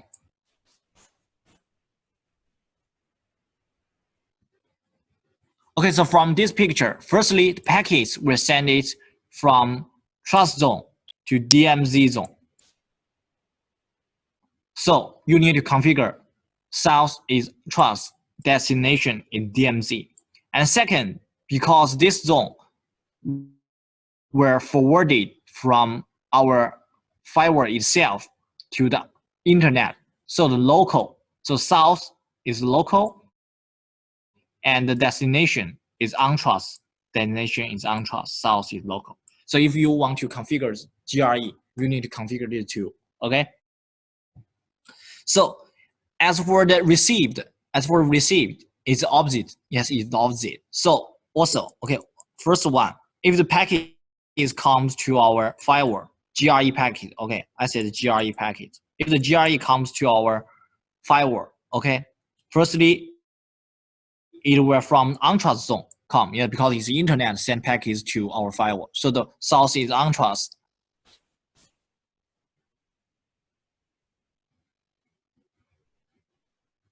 And destination is what? Destination is local. That's destination is local. You can see this picture, okay? From the untrust zone, send it to the local. So the source is untrust, destination is local. And because this is what is a GRE packet, it sent the logical interface is internal interface. So you need to configure another interface, configure another one, okay? The source is what? Source is DMZ. And destination is trust zone, because it will send it to our PCB. PCB is in the trust zone, okay? From the DMZ to the trust. So the send for the send part to security policy, from trust to DMZ, from local to untrust. And for the receive part, okay, for the receive part, the source is untrust, destination is local. And second, source is DMZ, destination is trust. Okay, destination is trust. So this is for GRE security policy. If you want to configure, you need to configure like this, okay, like this. And next is about the IPsec VPN. Okay, IPsec VPN. So the IPsec VPN is used for encrypt. Also, we can use for encapsulation. Okay, it can do the encrypt, also do the encapsulation. Okay.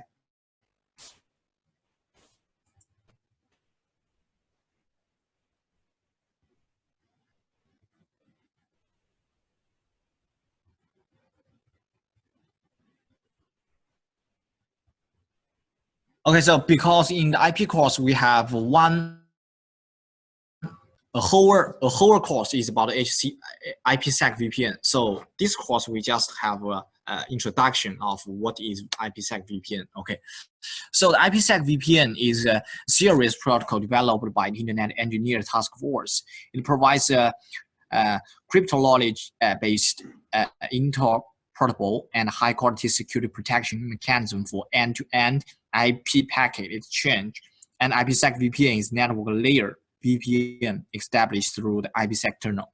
Okay, so this is IPsec, and IPsec because we use, I told you that IPsec VPN, we have two ways to do the encrypt. First one is that we use a symmetric key to do the encryption. So the symmetric key, we have learned symmetric key algorithm. It has what?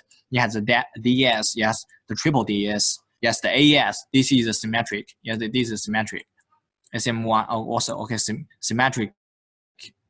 We also can use what? We can use the digital certificate to do the IPsec encryption. Yes. So okay. And we also have another concept we call it security protocol. Okay, security protocol.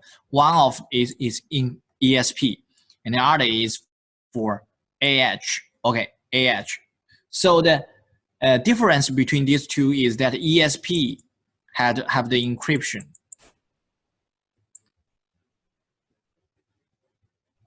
and authentication.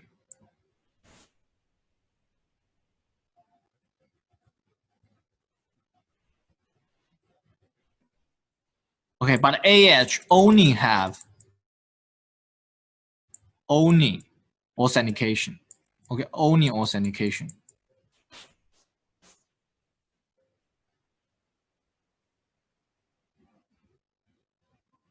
Okay, that means that in the security protocol, you have two choices. You can use ESP, and you can use AH. Okay, you can use AH. You can choose one of this. Okay, encryption, you can also choose four of this. Okay, and authentication. Okay, authentication, you have this. This is what? Hash algorithm. Yes, hash algorithm. MD5, SHA1, SH2, SM3. Okay, you can choose one of this. And key exchange, IKE. Okay, IKE. Okay, the IPsec SA. Okay, there was concept IPsec SA. So what is IPsec SA?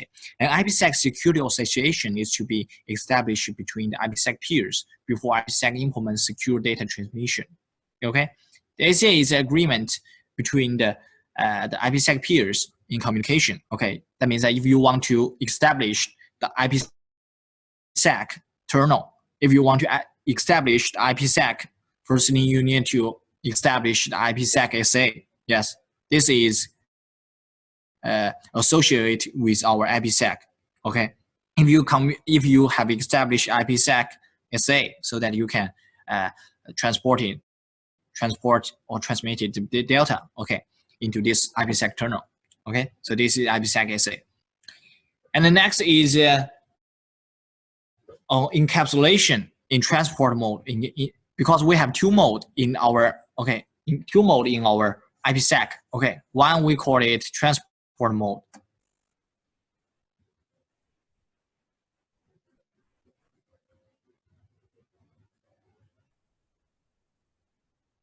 And the other we call it the kernel mode.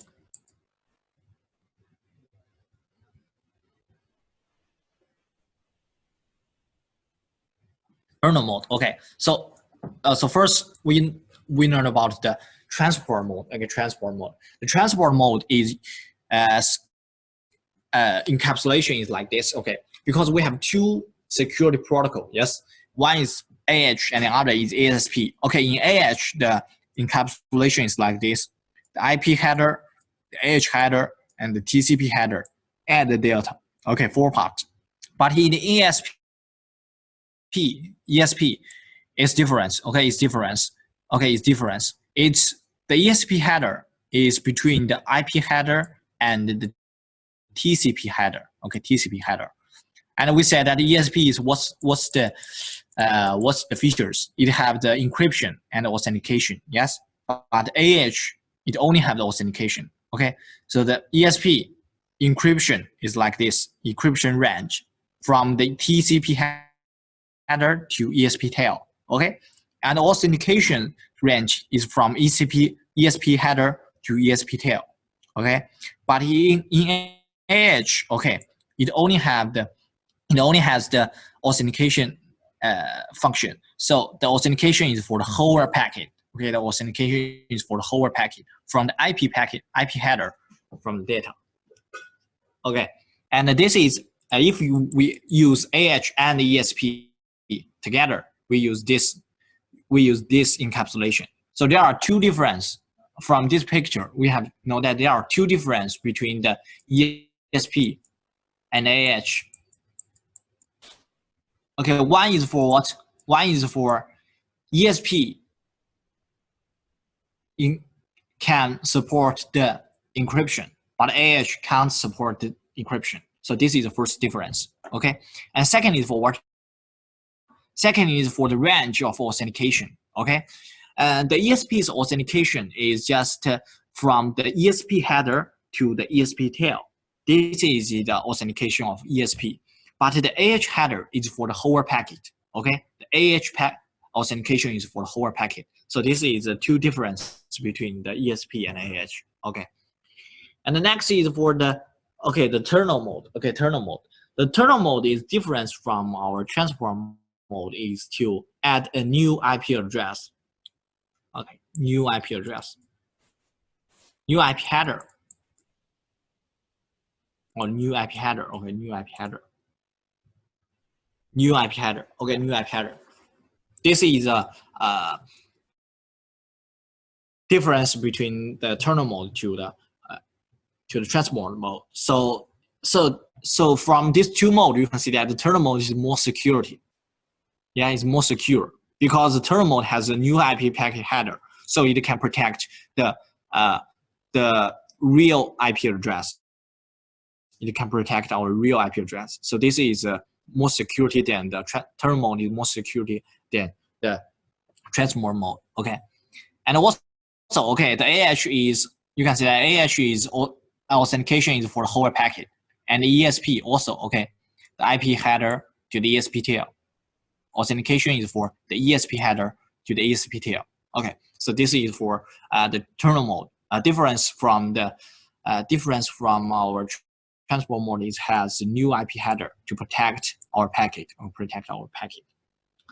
Okay, the next is IKESA. Okay, is also an important part to our IPsec VPN. Okay, this has just have an introduction of IKE. Okay, so this IKE is based on the framework defined by Internet Security Association and Key Management Protocol. We call it ISAKMP.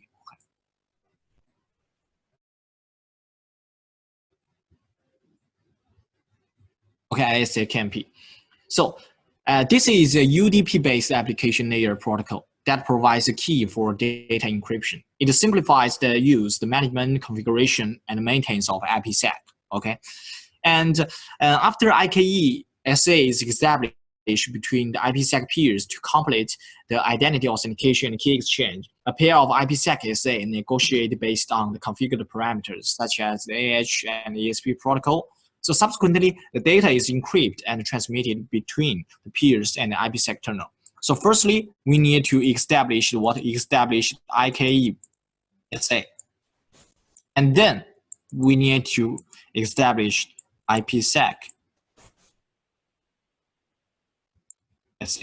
Okay, so this is the order. This is the order. Okay, so firstly, we need to create IKESA.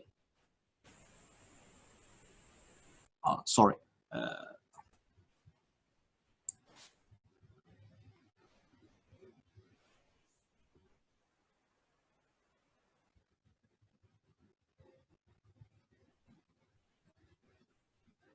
Firstly, we need to create the IPsec SA. Firstly, we need to create the IKESA. Then we need to establish the IPsec SA. And how to create IKESA? So what's the process? How to create the IPsec SA? What's the process? This we will talk about the details in our IP course. Okay, in our IP course, we will talk about details how to establish these two parts. Okay.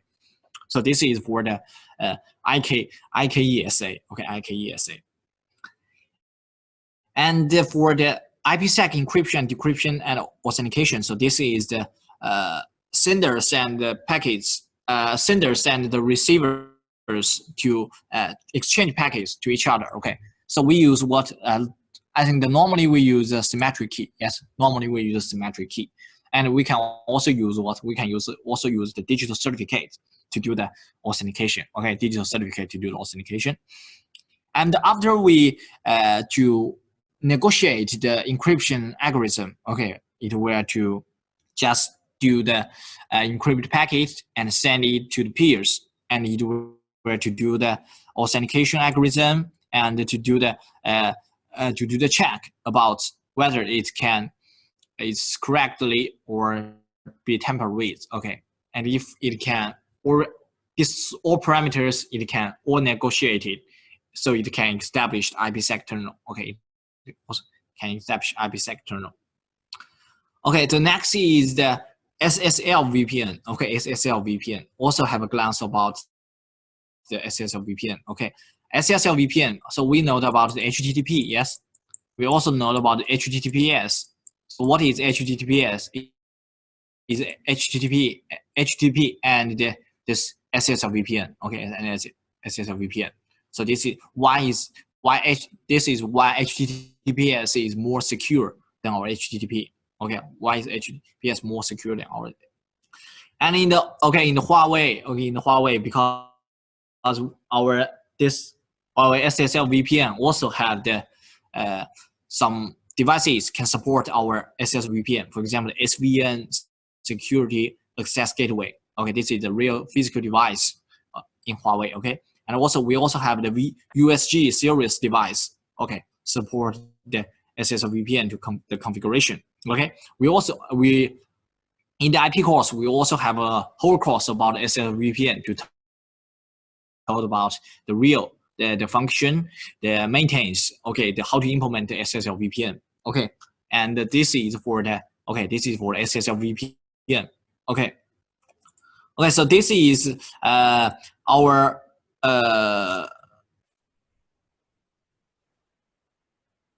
okay, this is for our whole course about today. So 5 days course. Let me to lead you to do a overview this course. Okay, what we have talked about. Okay.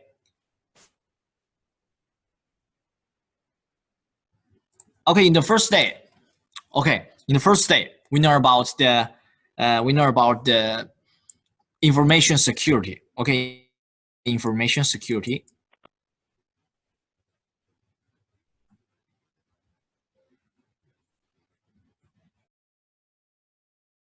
Okay, in the first day, we learn about information security.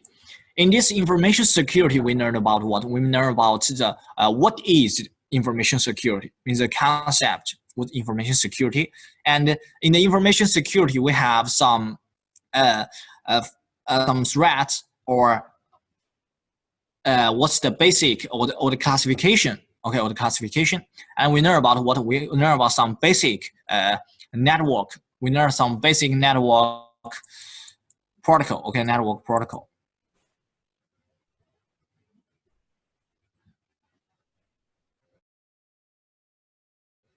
We learn about, for example, we learn about what's the basic one, the ARP. Yes, we learn about this is we focus on this. We have told much more about ARP protocol.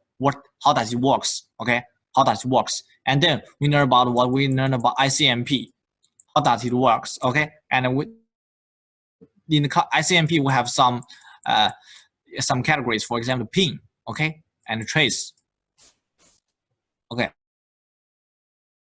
So this is the focus on this. Okay, this is the first day we talk about the technologies. Okay, ARP and ICMP. Okay, and the second day we learn about the server. Okay, the server. And in the server part, we have learned what? We have learned operating system.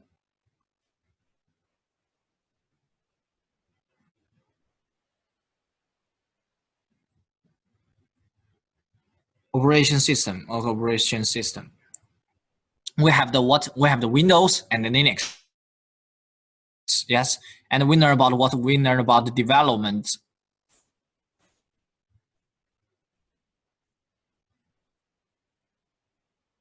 Yes, we have the the architecture. Okay, architecture about the Windows and Linux. Yes, and some applications. Okay, applications about the Windows and the Linux. This is what we need. Okay, and about server, we learned about some threats and what's vulnerabilities. Okay, vulnerabilities, and what's patches. Okay, patches. This is in the second course. Okay, we learned about the most common. Okay, server threats. Okay, and vulnerabilities, patches, and also what's antivirus. Okay, antivirus. This is in our second course. Okay, second course we learned about this information.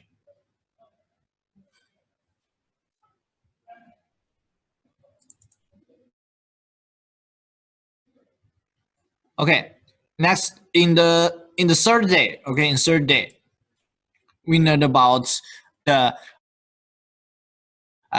common. Okay, the basic. Okay, the basic firewall.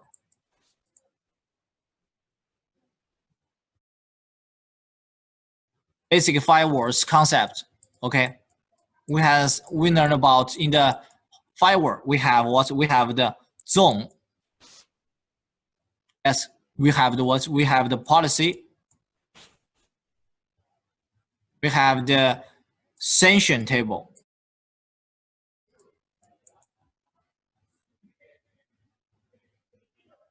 Yes, and our third day focus on what? Focus on this technology. Yes, focus on that technology. We call it network address translation. Okay, network address translation. And in the net, we have learned some classification. The first is that first before the net, we learned why we need the net. Okay, because our IP version 4 address is exhausted. Okay, exhausted. So we need net to do the extension. So in the net, we have the classification. We have the source net and net server. Okay, net server. Okay, in the source net, so we have also a classification. Yes, for example, we have the 1-to-1. We have the pad. Pad is what? Pad is to transport translated into port. Okay, different port to identify the different internal users. Okay, and next is what is the IP. Is IP. Okay, and next is the net server. Okay, net server. We have learned what? We have this learned server map. We have the node parameter, no reverse. Okay, after we know about this, we learn about what? We learn about the configuration. Okay, configuration. So that topology is very deeply understand about net. Okay, step by step. Okay, step by step. Okay, and we know about in this practice, we know about the default login firewall, default username, default password. Okay, and then what's the step? What's the key point to configure it in the net practice? Okay, that you can after the class you can review again. Okay, and do this step by self. Okay, so this is our third day. Okay, third day.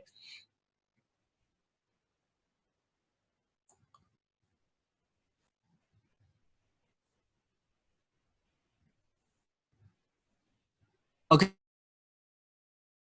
Okay, our fourth day, we learn about what dual system. Hold and standby. Okay, hold and standby. Hold and standby. Okay, so in the dual system and hold standby, we firstly know why we need this dual system and hold standby. Then we need 3 protocols. Yes, VRP, VGMP, and HRP. Okay, so why we need these three protocols? VRP is what VGMP is used for, and HRP is used for what? Okay, and some details about these three protocols. Okay, and after we know about these three protocols, we know about the dual systems configurations. Okay, some in the dual system configurations is have some more command, some command that how to show if our dual system is established. Okay, how to show that our dual system is success or not. Okay, or recover, how to do the recover, if the master is down. Okay, and the standby going to be the master, and if the master is recovers, how to do the prompt. Okay, and also I have list the steps step by step. Okay, how to configure the dual system and hot standby.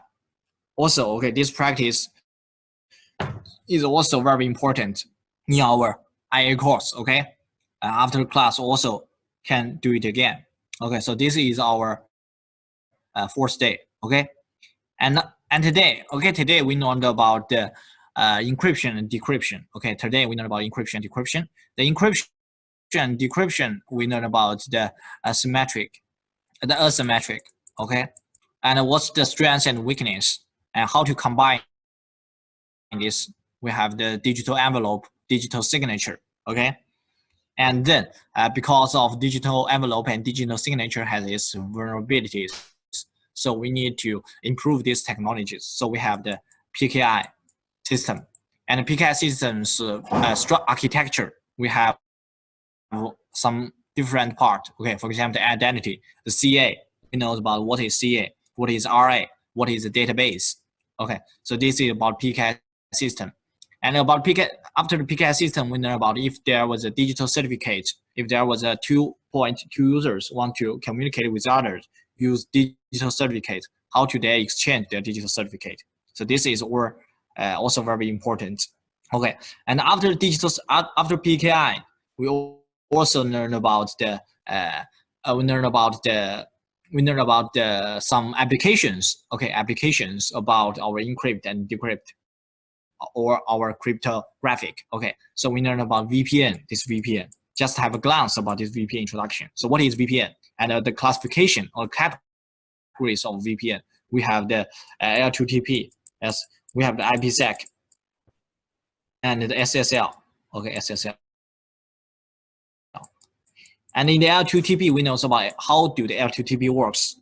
In the IPsec, we know about the we have the different security policy. We have the ESP and AH, and the AH use it for ESP used for the authentication and the encryption, but AH only authentication. And the other one is that the encryption range is different. Okay, the AH is encrypted in the whole packet, and the IPsec is part of them. Okay, okay, and the other one is GRE. Okay, GRE. So GRE is different from IPsec. Is what GRE IPsec from different from IPsec is that he only support the encapsulation. He doesn't support the encryption. Okay, he doesn't support encryption. And the last one is for SSL VPN. Okay, SSL VPN. So SSL VPN we usually for what? We usually for implemented into our HTTP. Yes, from HTTP to HTTPS we use for the SSL VPN to do the encryption. And we have some devices supported our SSL VPN. For example, the SVN in Huawei and in firewalls. Okay, of the Huawei. Okay, so this is for the VPN part. So this is for our 5 days review. Okay, just have a review of 5 days. And the next, your local manager may have some something need to say about it. So